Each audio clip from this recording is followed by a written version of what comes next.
Hi guys, welcome back to my channel. Today our guest for the Women in Leadership series is Crystal Sparks. She's a multi-talented powerhouse in the world of corporate events and entertainment.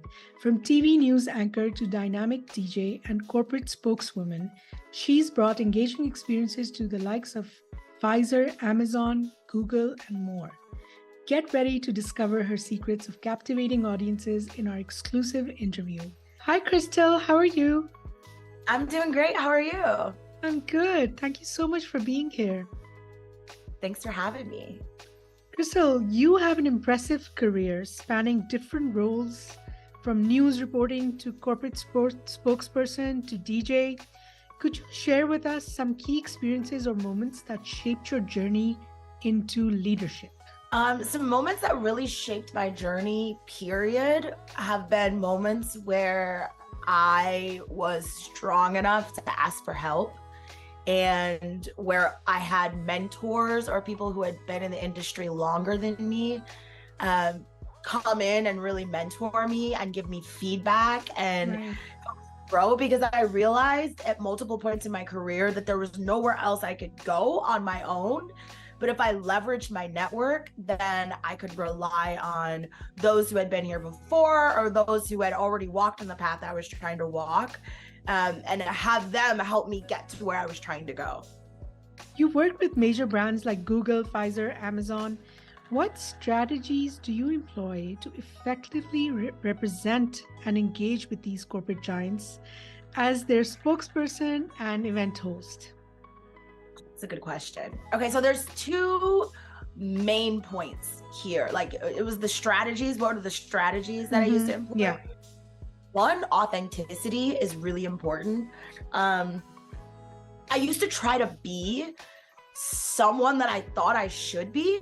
And then I realized that people don't want that version of me because that's not authentically me.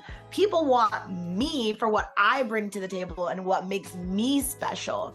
And once I realized that authenticity is actually crucial in professional environments, it really allowed me to lean into my strengths and work with these companies in a more powerful way, because they're like, wow, I think women especially sometimes are afraid to be themselves, and we ought to not take up too much space.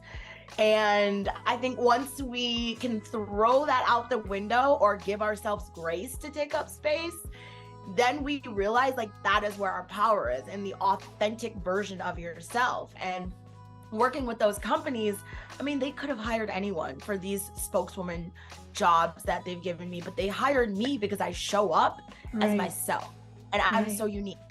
And I think the other part of that is listening.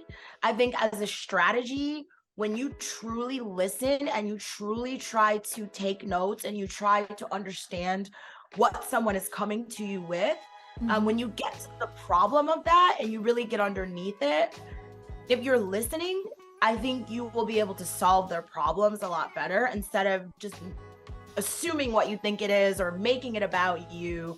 Asking qualified questions, taking notes, and following up so many times, or maybe you're embarrassed, I think is the key to working with big companies as a contractor, because you need to really understand their needs. If you're not asking a bunch of questions, if you're just coming up with stuff off the top of your head, it's not going to land. That's actually excellent advice. Have you ever faced negative stereotypes or harassment during your career? And if you could share an instance and then tell us how you handled the situation.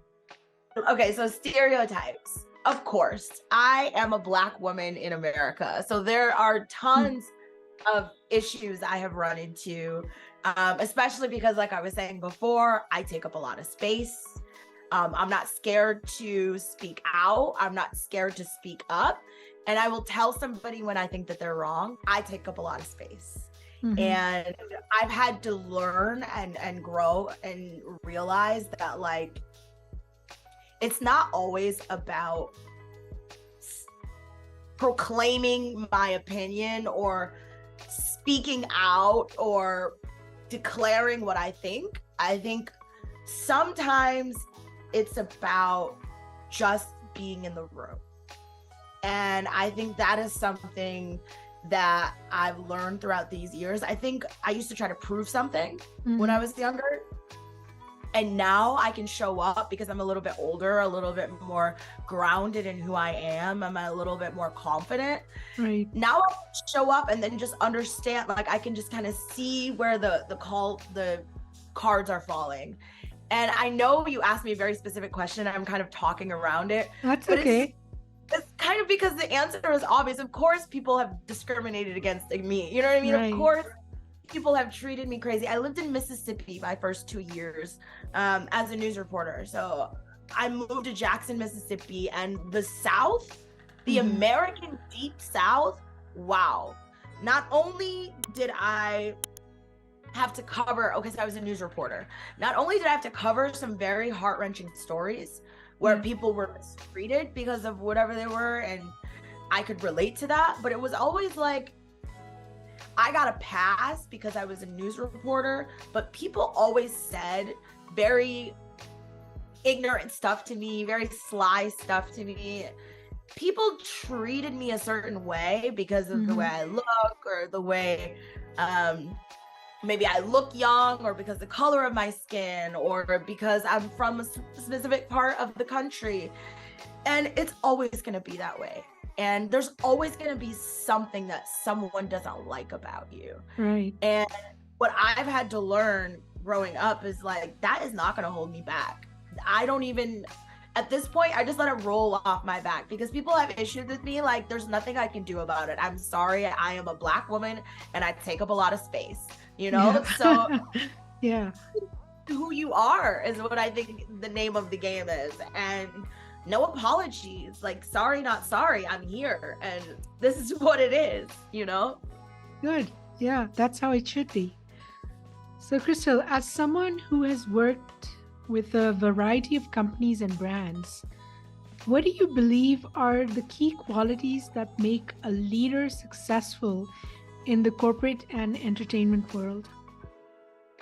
Ooh, I like that question. Okay, so what makes a leader successful? I think clear communication of expectations up front is key.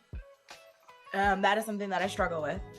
But I struggle with it, so therefore I can see the need for it, right? Like, sometimes we have a week that creates the cognitive dissonance. It creates the space for us to be able to, wow, I really need that skill, you know? So being able to communicate up front, I think, is key for any leader, communicating expectations. And then 2, I think following up. This is something that my assistant brought to my attention last week, that this is also a weakness of mine. Following up on something, when you give someone an assignment, don't just expect that it's done. The buck actually stops. You're the leader. So that is really important as a leader. 3, I would say vulnerability. I think if you can be just a person, you know, if you show up as a person and not as a boss and not as a dictator, none of that, but when you show up with your whole heart and are as transparent as possible, and you admit your flaws and you talk openly about your feelings, I think that creates the space for others to do the same. And that is when I truly believe teams and groups grow exponentially. When you can connect with everyone in a group as the leader, I think attitude of everyone that you are leading is a reflection of your leadership. And they can relate to you because they can see that you're also vulnerable. So, Exactly. Yeah. So what future goals and aspirations do you have in your career? And how do you plan to continue making a positive impact in your industry as a leader? This question plagues me all the time. Like, what am I doing? Where am I going? I feel like sometimes we're so busy, like, getting to the next thing and doing this and having our eye on a certain prize that we don't realize that we're already there. We're already doing what we wanted to do, you know?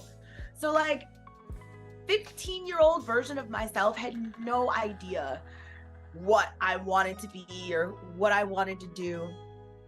But I can tell you deep down inside, I wanted to live in LA and be an actress and drive a luxury car and and have so many friends and like go to Hollywood, go to the beach and like do all these things. And I kind of opened my eyes and realized that I am living that. Like I am living my. So yeah, I always want more, right? Like I travel a lot for work. I want to travel more. I want to see all the world. I've seen all of Europe. Now I want to see all of Asia, you know?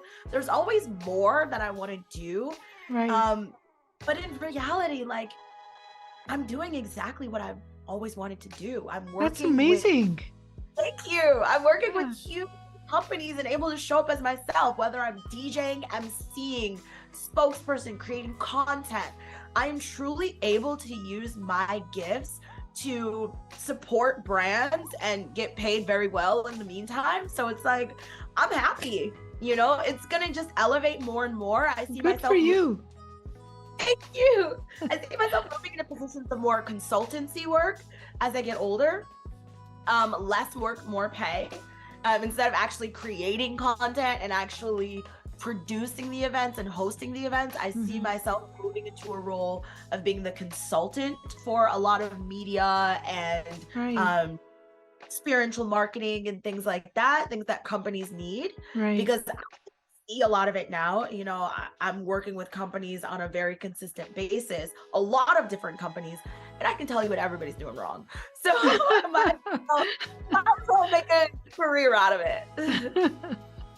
Good. It's been such a pleasure talking to you, Crystal. Thank you so much. Thank you so much for watching, guys. I hope you enjoyed our discussion. Make sure to let us know by giving us a thumbs up and subscribe if you want to. And I'll see you next time. Bye-bye.